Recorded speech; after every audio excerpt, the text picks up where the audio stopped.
Buenas tardes, amigos de la Caja de Pandora. Gustaría introducirles en este videoreportaje que estoy realizando sobre la situación de Siria, la guerra que se está desarrollando en este hermoso país por extranjeros. Realmente la situación de los refugiados que estamos viviendo en Europa es una consecuencia de estas guerras que están diseñadas y bien planificadas desde una mesa, desde un escritorio.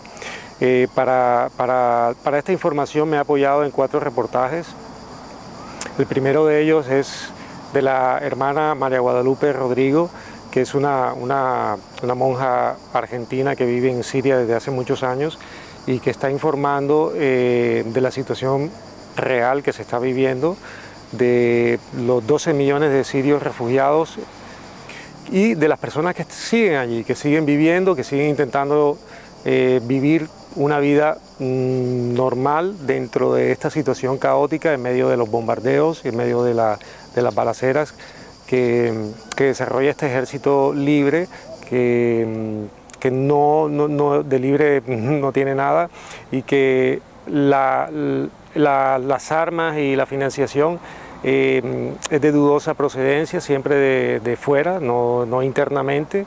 Y pues aparte de la información que comparte con nosotros la hermana María Guadalupe, tengo añadido una información sobre Russia Today, un reportaje sobre una familia que se fue a vivir al Líbano, que se llama Generación Perdida, y en la cual explica por qué abandonaron el campo. Eran campesinos, vivían de la tierra, tenían animales, vivían de la producción de leche de estos animales, tenían aceitunas y tuvieron que dejarlo todo y viven actualmente lo que es realmente una verdadera pesadilla. Adicional, tengo en ruta de refugiados de 13TV, un pequeño reportaje sobre la situación de los refugiados que llegan a las costas de Grecia y las condiciones en las cuales son recibidos, cómo es su periplo desde que salen, atravesan Turquía, y el objetivo de llegar a algún país europeo que los acoja y que los reciba y que los apoye, ¿no? Por otro lado, nos apoyamos en un reportaje sobre lo que realmente está sucediendo, el origen de esta guerra, que es exactamente el origen de la financiación, de las armas y de cómo se han armado estos ejércitos. Anteriormente tenemos conocimiento de las guerras que se han desarrollado en todo Oriente Medio con Afganistán, Irak, con esta historia de las armas de destrucción masiva que nunca aparecieron. Y pues bueno, Siria es otro país víctima de estos mercenarios bien armados y bien financiados. Y pues el objetivo es en lo posible ir al sitio, ir al Líbano y a lo más cerca de Damasco para darnos cuenta de la situación real de esta población y informarlo, ¿no? Porque tenemos muy poca información, y para ello estamos solicitando colaboración de todas las personas que quieran apoyarnos a través de un crowdfunding para realizar este videoreportaje in situ, ¿no? Aparte, ir a Grecia y mirar de primera mano también la situación de los refugiados. Esto es importante, pues, aunque lo veamos lejos de nuestros hogares, de nuestros sitios, de nuestras ciudades, tenemos que tener en cuenta que las mismas personas que diseñan estas guerras y que financian y que venden estas armas son las que deciden nuestras economías, nuestras políticas de desarrollo o de no desarrollo. Vemos como el bienestar social en Europa se está perdiendo, este bienestar social que ha sido luchado por nuestras generaciones anteriores, por nuestros padres y nuestros abuelos. Es de vital importancia, por ello, darnos cuenta, estar conscientes de que entre todos podemos revertir esta situación, podemos exigir, porque tenemos el poder, somos ciudadanos, tenemos la capacidad de unidos dar nuestra opinión y ponerle un punto final a estas guerras que a todas las luces sabemos que se han convertido en los negocios más lucrativos que existen sobre la faz de la tierra y que no es más que eso. Agradezco a ustedes la atención de este vídeo y bueno, seguimos compartiendo con ustedes la información social que algunos medios masivos no son capaces de dar.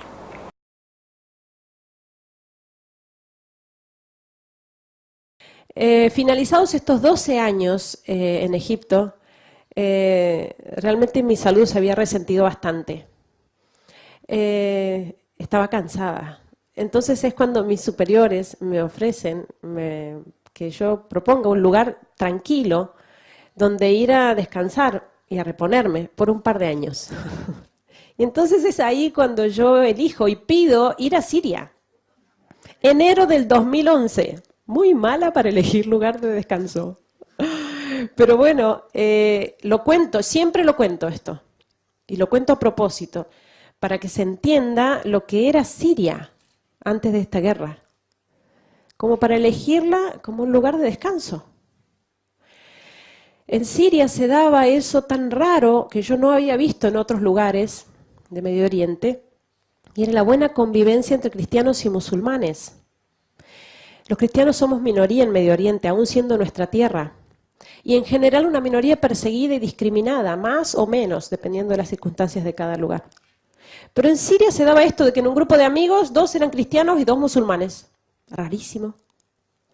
Quizá favorecido por el gobierno laico de Bashar al-Assad. Bashar al-Assad sucede a su padre, Hafez al-Assad, y pertenecen a una dinastía, a una tribu en el Islam, que es una de las más moderadas entre las facciones del Islam, que se llaman los alawitas. Y por eso no impusieron la ley islámica como ley civil. Por eso gobierno laico y cierta libertad religiosa, ciertos derechos para las minorías, aun cuando vivimos bajo la dictadura. Esto daba, por lo tanto, mucha calma social. Además, esto se sumaba a la prosperidad, el bienestar económico de este país, ¿no? Fíjense la ubicación que tiene Siria en el Medio Oriente, ¿no? Ubicación privilegiada. Limitada por Turquía, Irak, Jordania, Israel, Líbano y el mar Mediterráneo, hasta que se construyó el canal de Suez. Era el paso único y obligado para el comercio entre lo que es África, de este lado, Europa y Asia. Un país muy rico en recursos naturales, mucho petróleo. Un país que no sufría de deuda externa, se autoabastecía, no sufría de desocupación ni de inseguridad. Es decir, una sociedad realmente muy calma. Una sociedad en la que uno no podía decir, esto no da para más, ¿no? Uno viviendo allí podría decir, bueno, no, esta gente no puede más, esto va a terminar en una revolución, va a terminar en una guerra civil, por la miseria, por el hambre, por la injusticia. No, era gente que realmente estaba muy bien. Y eso también explica que en realidad esta guerra, ¿no?, que nos ocupa en estos años en Siria, no fue una guerra comenzada en la calle propiamente, en medio del pueblo, sino una guerra programada afuera, sobre un escritorio, planeada con todos los detalles. Comienza la mal llamada primavera árabe, que no tiene nada de primaveral para los árabes. Se empiezan a dar los disturbios, ¿no?, en estos países, en Túnez, en Libia, en Egipto, se nos venía encima y no lo veíamos. En Siria la gente decía, aquí esto no puede ocurrir, imposible.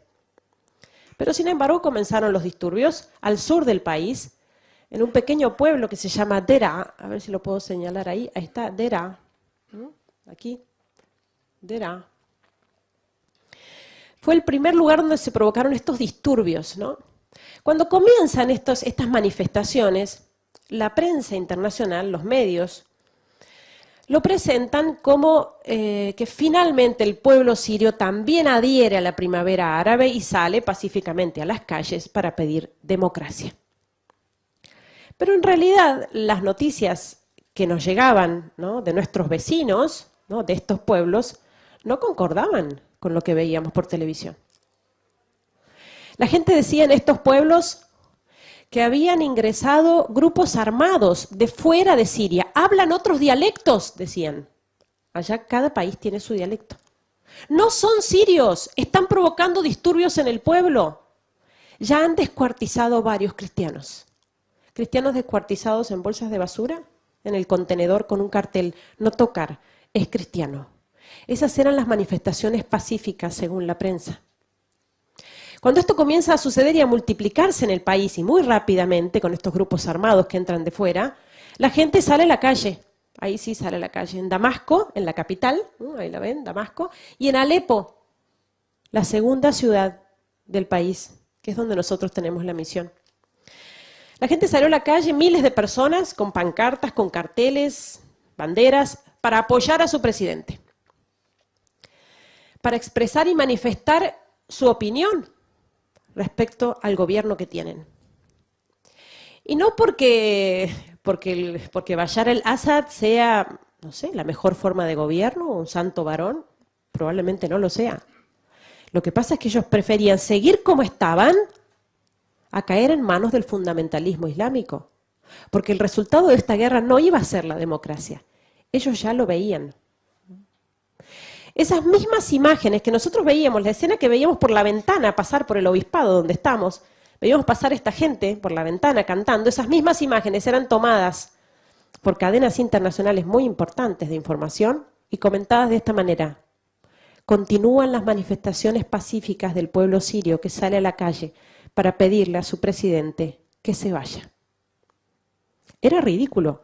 Claro, ¿quién entiende árabe para saber que estaban apoyando en realidad a su presidente? Y por eso uno de los grandes dolores de este pueblo es esta gran mentira que se montó alrededor de esta historia, ¿no? Es el abandono de Occidente. El Papa lo llama el silencio cómplice de Occidente. Las veces que intentaron manifestarse y expresar realmente su opinión, su voz fue totalmente tergiversada. Y fíjense que todo esto que se armó en torno a esta guerra, ¿no?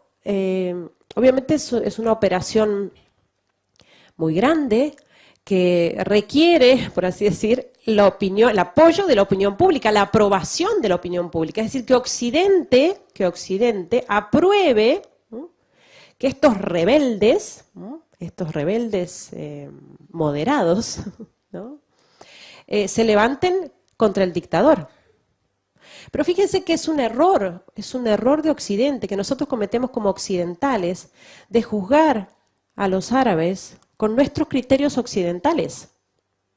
Y entonces vivimos nuestras democracias y pretendemos imponerlas a los demás, exportar nuestras democracias a estos pueblos, cuando en realidad ellos llevan decenas de años viviendo de esta manera, han vivido bien y se los aseguro, en Alepo, el nivel de vida que había, la gente no era que estaba envidiando las democracias o pseudodemocracias occidentales, para nada.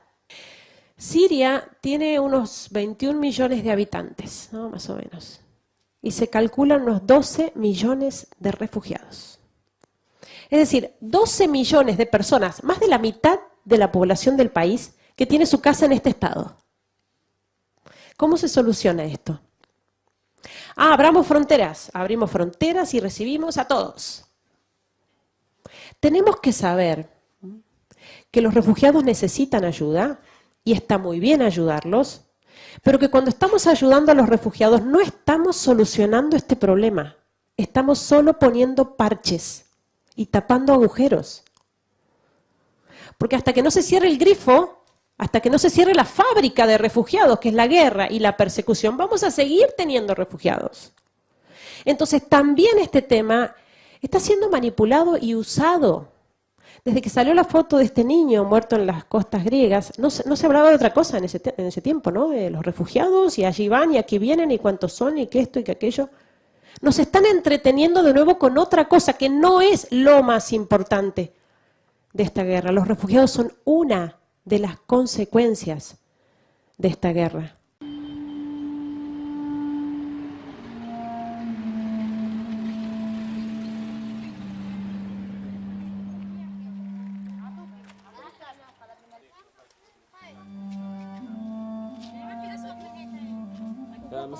Hay que chequear el sonido. Por favor, diga algo. Por ejemplo, díganos qué desayunó hoy. Sigo en ayunas. No desayuné, no almorcé, ni cené tampoco. Ni yo, ni mis hijos, ni su padre.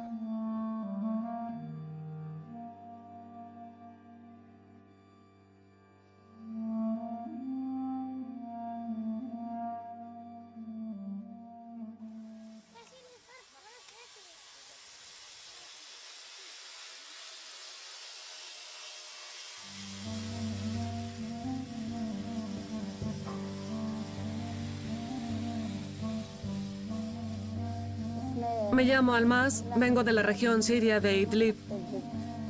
Nos dedicábamos a la agricultura. Cultivábamos trigo, cebada, aceitunas. Era nuestro trabajo y nuestra fortuna era la tierra. Antes de todo lo ocurrido, pero luego de todos los acontecimientos se secaron las aceitunas en los olivos. No había quien las recolectara.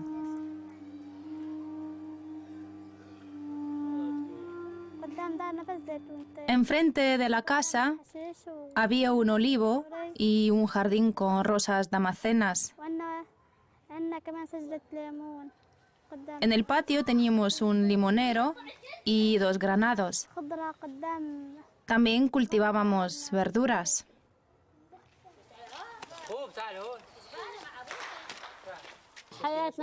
No puede haber nada mejor que nuestra vida en Siria. Antes de todos estos acontecimientos, claro está. Antes la vida ya era otra.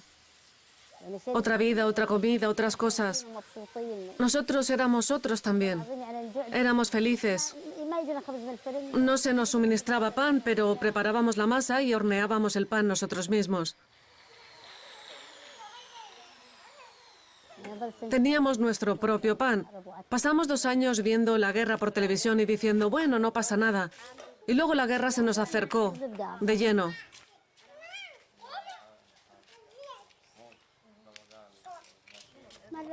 Una vez mi papá estaba en el olivar y mi mamá estaba amasando el pan.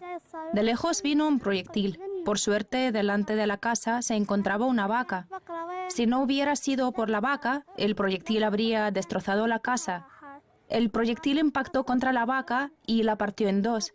Cada parte salió volando en direcciones opuestas. Mi primo y mi padre labraban la tierra en Deraa. Pisaron una mina. Mi primo era un muchacho joven, de la misma edad que mi marido. Se había casado apenas 1 año atrás. Lo enterramos al amanecer y su esposa parió al ponerse el sol. Recibimos su cuerpo hecho pedazos.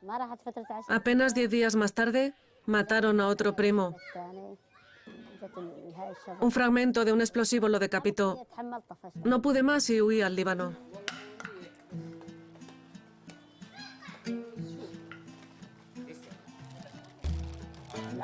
Todo lo que teníamos se quemó. Dejamos la vaca que nos daba 30 litros de leche diarios. Se derrumbó nuestro mundo por completo. Lo abandonamos todo.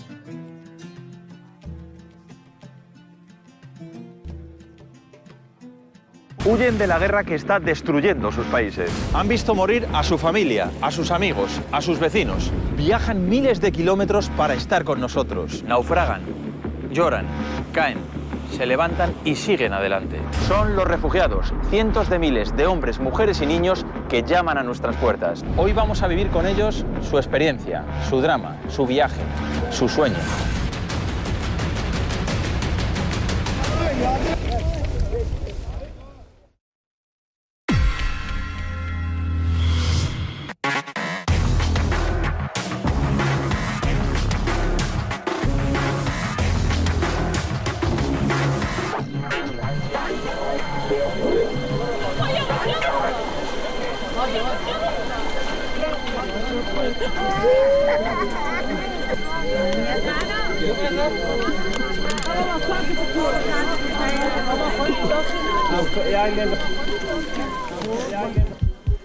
Esta es la imagen habitual en el norte de la isla griega de Lesbos.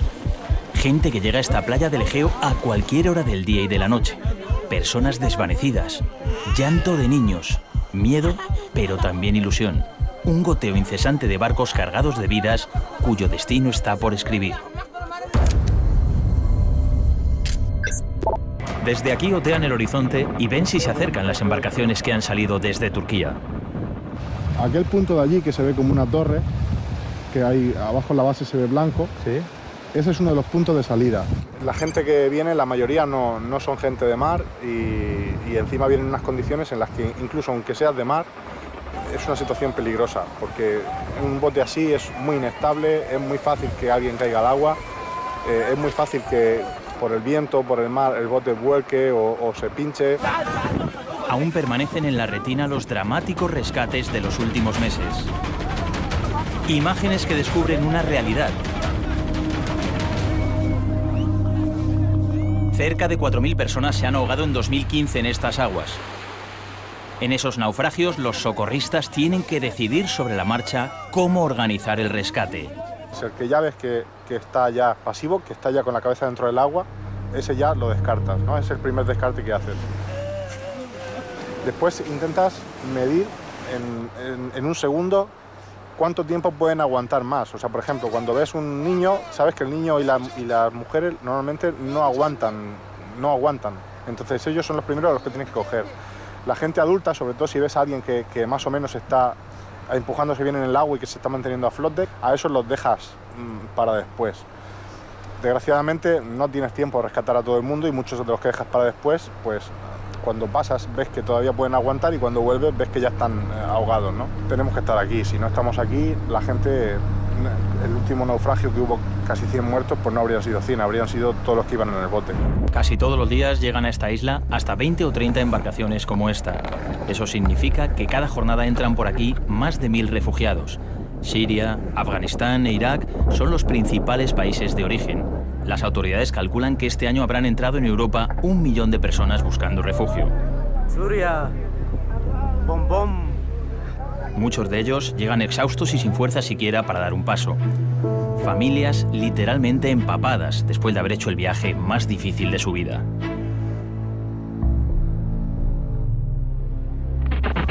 Bueno, nos hemos encontrado con Laura, es una voluntaria, eres de Puerto Rico, Laura.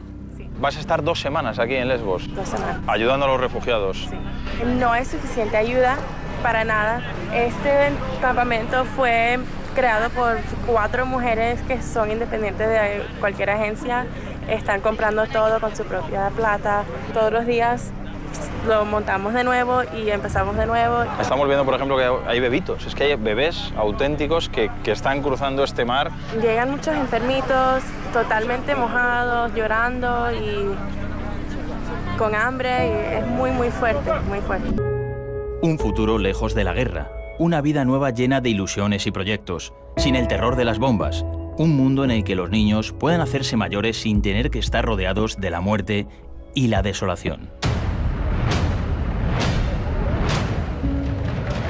Ginebra, que Arabia Saudí ha liberado presos condenados a la decapitación, pagando además a sus familias a cambio de que se incorporen a los rebeldes en Siria. Here's the top secret memo sent by Saudi Arabia's Ministry of Interior.